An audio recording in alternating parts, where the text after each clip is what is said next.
was him, wasn't it? And he said, yes, that's why I wanted to be God.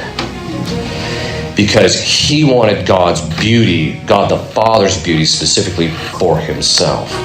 That God was so absolutely beautiful, and that was Our Lady reflected that through this perpetuity of his sacrifice in a way that no other creature did, and so that's why he wanted to murder Our Lady. That's actually, he mentioned that. That's why he's called a murderer from the beginning. Christ is a murderer and a liar from the beginning.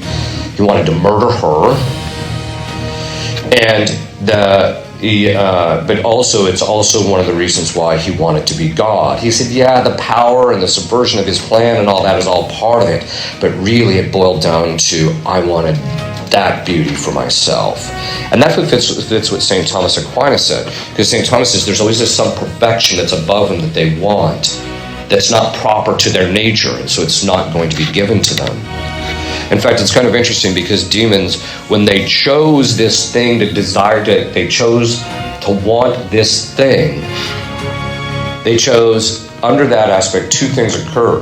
The first is that means their will becomes fixed in that desire, which means they want this thing for the rest of their existence. They will never stop having this desire, ever, to want this thing.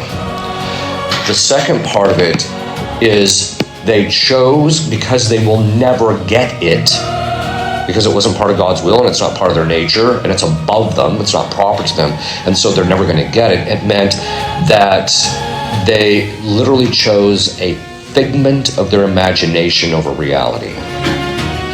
They chose to want this thing in their head over the reality of the joy of seeing God face to face.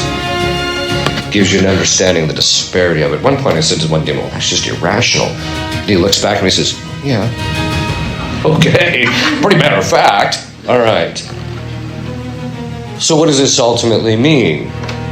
What does it mean when he saw in God this beauty that pertained to the perpetuity of sacrifice?